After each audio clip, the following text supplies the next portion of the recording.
Hello les petits amis, ravi de vous retrouver, j'espère que vous allez bien et que vous êtes en forme car aujourd'hui, oh oui, aujourd'hui je vous emmène en 1988 avec la présentation du Transformers G1 Headmaster Sirène et de son Nebulan Quig.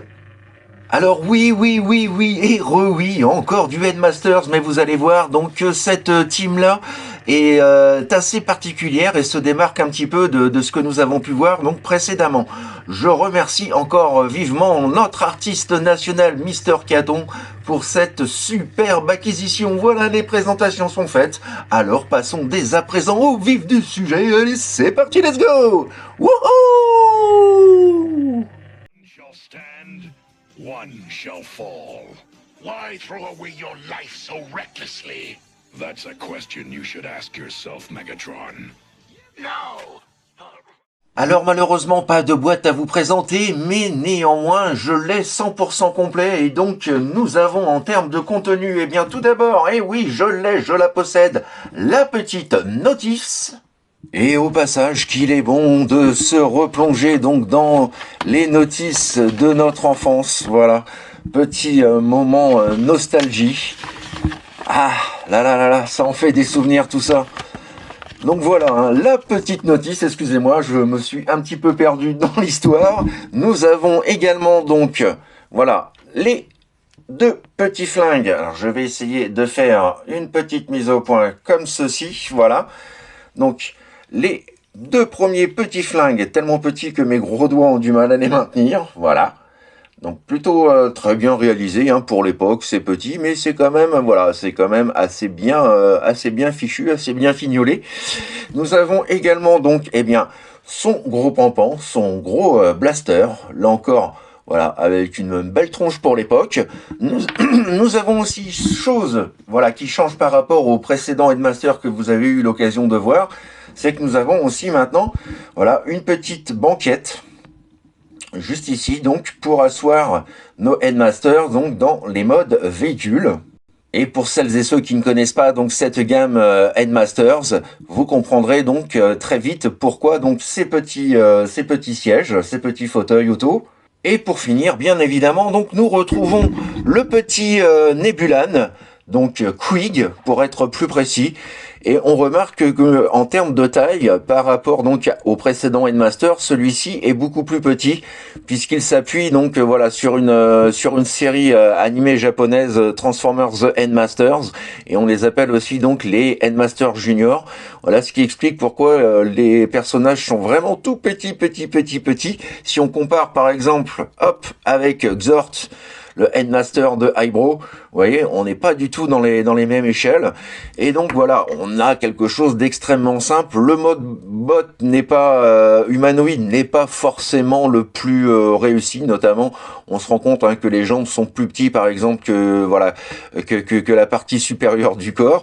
Le visage est peint, mais bon là c'est pareil. Je vais essayer de faire une mise au point, mais voilà, c'est pas un petit peu à l'arrache. Hein, c'est pas très régulier. Par contre, voilà, le mode visage, alors même chose hein, pour la transformation, le mode visage lui par contre est vraiment je trouve très réussi, voilà. Et au niveau des articulations, eh bien on perd les articulations du bras du fait de la petite taille des figurines, donc les bras sont fixes, ils sont nés avec le reste de la partie supérieure du corps, mais nous avons quand même les jambes, voilà, qui sont fonctionnelles et qui permettent surtout donc de transformer notre petit Nebulan et en visage bien entendu ou en mode voilà, en mode robot. Et ce sera tout, voilà, donc pour les accessoires. Et la voilà notre sirène, le véhicule donc de chef des pompiers, voilà, extrêmement réussi je trouve, inspiré de la Toyota Supra A70 et on peut donc s'attarder voilà sur les finitions qui sont principalement faites avec les autocollants comme vous pouvez le constater.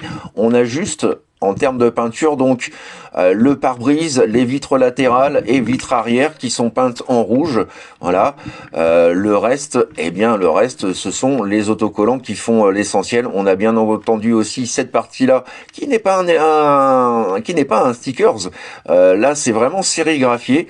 Donc voilà, on avait déjà ça aussi dans les années 80. C'est vraiment pas mal. Les finitions sont très propres pour le genre de véhicule. Alors on trouve bien entendu ce côté un petit peu brique cylindrique, mais néanmoins avec quelques arrondis, puisque là, nous ne sommes plus dans des véhicules cybertroniens, mais terriens. On a la grosse sirène juste au-dessus, l'énorme gyrophare.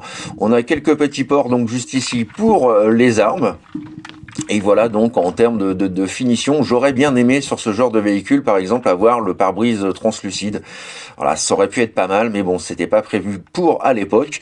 Et on ne va pas s'en plaindre, ma foi. Et puis au niveau de l'undercarriage, eh bien, on a quelque chose de propre. Alors, on sait où se trouve le torse et le bassin, mais voilà, les jambes, les bras sont plutôt bien camouflés et pas de syndrome, bien entendu, du cucu et de la tête visible, puisqu'il s'agit donc de Headmasters. Et là encore, donc, nous avons voilà quelques petits autocollants pour venir embellir donc le mode robot. Le véhicule fonctionne absolument parfaitement, il roule à merveille, voilà, malgré son grand âge. Et franchement, je trouve ça cool également donc d'avoir des Headmasters cette fois-ci donc dans des modes terrestres. Niveau gimmick, eh bien Headmaster oblige, nous avons donc voilà l'habitacle, en tout cas le toit et pare-brise donc voilà, qui viennent s'ouvrir. Et juste ici, on a le compartiment donc pour placer notre petit Quig. Et donc là, eh bien, on peut prendre le fauteuil. On a deux petits ergots que vous voyez donc ici à l'intérieur, voilà, qui vont permettre donc de bien maintenir notre petite figurine. Et on met le tout, voilà, à l'intérieur du cockpit et on a quelque chose de pas trop mal. Du coup, on a vraiment un habitacle donc avec un fauteuil. Voilà, c'est pas mal, pas d'autocollant, pas de volant par contre pour cette version-là. Et puis voilà, on referme notre partie donc de l'habitacle, notre petit toit et voilà, hop là, c'est parti donc pour l'aventure. Et comme tout Headmaster qui se doit, donc nous avons bien entendu différents ports, hop, qui nous permettent donc de venir fixer, voilà, les armes en mode véhicule. Voilà, donc déjà ça permet de les avoir toujours sur la main. Et puis voilà, j'aime bien ce concept déjà à l'époque qui permettait de pouvoir voilà stocker toutes ces armes là. C'est pas mal, hein, du coup ça fait un véhicule un peu rétro futuriste surarmé de la mort qui tue. Voilà, donc pour le stockage, petite chose donc quand même très appréciable. Et pour finir donc avec le mode véhicule, petite photo de famille aux côtés de son pote Nightbeat, voilà, que j'ai eu l'occasion de vous présenter il y a déjà quelques années, ouais, ça fait un petit moment déjà. Et vous pouvez donc retrouver la vidéo de notre Nightbeat dans ma playlist G1, G2. Et nous allons pouvoir passer à présent à la transformation. Et vous allez voir donc que, voilà, contrairement donc au précédent Headmaster, on a cette fois-ci vraiment dans le mode robot des petites différences notables. Donc nous allons commencer tout d'abord, voilà, par transformer notre ami Quig en mode tête. Et vous allez voir du coup qu'on va un petit peu plus loin puisque cette fois-ci, donc, le fauteuil nous sert pour former le casque. Voilà. Du visage, voilà, donc nous avons cette fois-ci, vous voyez, c'est vachement bien fait, c'est très intelligemment fait pour l'époque, voilà, donc le fauteuil qui se transforme en casque pour notre Headmasters, et nous avons donc, voilà, des petits ergots, les petits ports 3 mm ici, donc qui nous permettent de pouvoir stocker donc les armes, comme ceci, voilà, façon un petit peu antenne, et du coup, voilà, nous avons la tête de transformer. Vous voyez, par rapport donc aux anciens Headmasters, voilà, on a quand même pas mal de différences notables entre les deux. Et donc voilà, ça c'était vraiment bienvenu pour l'époque, un petit peu de nouveauté, un peu d'ingénierie, un peu d'ingéniosité aussi. Ne reste plus à présent qu'à transformer donc notre amie Sirène. Alors nous allons pour cela donc rouvrir, voilà, le haut du toit du véhicule. Ensuite, vous prenez la partie avant, vous la faites, hop, basculer comme ceci. Voilà. On continue en séparant, hop, les bras. Voilà, de chaque côté. Le premier, hop, le second. Et on voit aussi qu'il y a de très gros ratchets. Voilà, ça c'est pas mal du tout également. Hop, hop. Voilà, les mains donc sont du coup déjà en place. Nous pouvons à présent rabattre, voilà, comme ceci, le haut du mode véhicule et on abaisse, voilà, cette partie-là, juste ici, voilà. Et pour finir donc, eh bien, plus qu'à venir fixer le cucu, la tétette, voilà, au mode robot, et bien entendu, on n'oublie pas au passage son petit pampan. Et voilà, mesdames et messieurs, notre sirène transformée. Yes! Et petit 360 de notre sirène dans son mode bot. Alors de face, je le trouve vraiment super. De dos, bon, on a quand même un backpack assez conséquent, bien que, bon, ce soit pas trop gênant, surtout au vu du contexte de l'époque. On a ici, voilà, d'énormes jours. Comme quoi aussi à l'époque, voilà, on avait déjà ce petit souci. Bon là c'est plus par rapport à la transformation bien entendu et à l'ingénierie de l'ensemble. Mais voilà, globalement donc la figurine est sympa, très baraquée, très bien gaulée et j'adore aussi ces petites couleurs bleu turquoise je crois. Enfin, c'est vraiment très joli je trouve. Petit zoom au passage rapido donc sur le cucu, la tête, voilà, le visage très bien réussi, les finitions aussi. Bon, on pourrait souhaiter éventuellement que les jambes soient séparées en deux dans leur intégralité. Là, ce n'est pas le cas. Vous voyez, hein, tout le bloc avant ne fait qu'un. Mais voilà, franchement, la figurine, je trouve qu'elle est vraiment très jolie. On a un petit avant-goût un peu des couleurs G2, je trouve, avec cette dernière. Et niveau articulation, bon, on a quand même deux trois choses, c'est pas ouf, mais bon, voilà, c'est les jouets de l'époque aussi qui veulent ça. Donc nous pouvons, voilà, pivoter à 360 le bras. On peut légèrement, voilà, le lever ou le mettre vers l'intérieur comme ceci. Nous avons donc l'avant-bras, voilà, que nous pouvons donc plier avec voilà une articulation du coude à 90 degrés, donc c'est plutôt pas mal du tout. Et au niveau des jambes, vous ne pourrez faire que ça. Et c'est tout. Voilà. Remarquez au passage qu'on a un petit loquet qui s'active pour que voilà les jambes restent rigides et que la figurine ne tombe pas en arrière. Voilà donc pour les articulations, rien de plus, rien de moins, et on retrouve bien entendu donc le concept qui nous était cher à l'époque des Headmasters, à savoir voilà la lecture des specs. Alors j'enlève à nouveau le visage, nous abaissons donc comme pour les anciens Headmasters le panneau à l'avant donc des stats, et là voilà c'est un petit peu moins bien fait. Sur les anciens on avait comme une sorte de jeu à roulette, vous savez, comme les jeux de jackpot. Là on a quelque chose de plane, sans autocollant, sans rien. Bon, c'est un petit peu tristoun.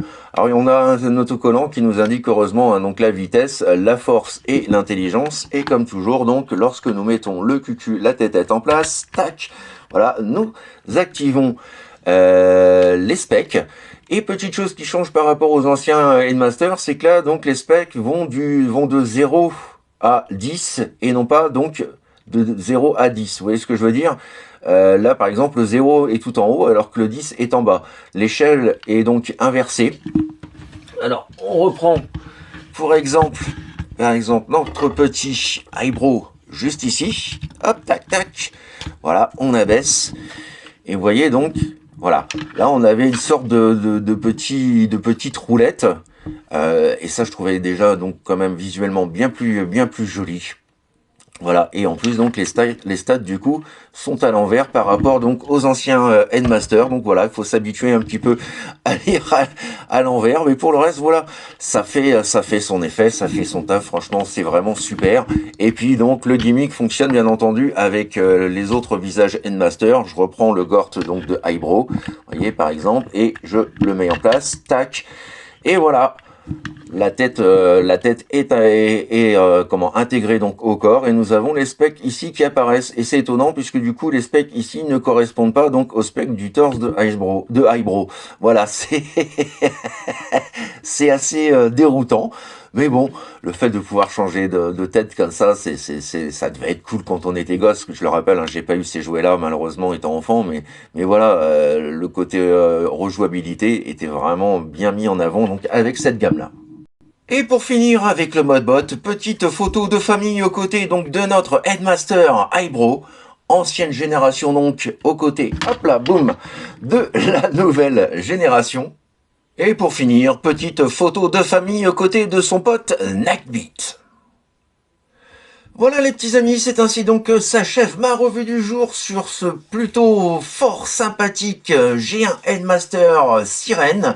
J'espère que vous avez apprécié cette revue, ou en tout cas ce personnage. Ravi également donc de pouvoir le faire découvrir à certains et redécouvrir donc aux plus anciens.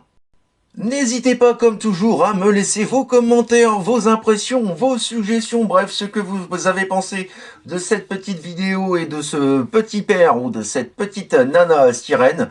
Clin d'œil donc forcément à la série japonaise. D'avance également comme toujours, merci pour tous vos petits pouces, vos petits boosts et en bref vos petits posts. C'est toujours voilà un plaisir de pouvoir partager tous ensemble et de pouvoir communiquer aussi tous ensemble. Donc voilà, merci aussi de faire de cette chaîne eh bien voilà quelque chose de vraiment magique, je trouve. Voilà, il y a une bonne ambiance, on s'éclate bien tous ensemble. On a tous des choses à se dire. On devient amis avec le temps forcément. Et puis c'est aussi l'occasion donc d'apprendre les uns des autres. Voilà, je ne vous retiens pas plus, je vous souhaite une excellente semaine. Bonnes vacances au passage à celles et ceux qui ont la chance d'y être. Et pour les autres, donc plein de courage pour la semaine. Et surtout, n'oubliez pas, faites ce que vous avez à faire dans l'amour, dans la joie et dans la bonne humeur. Allez, plein de bisous les petits amis. Bye bye, tchuss. I would have waited an eternity for this. It's over, Pride.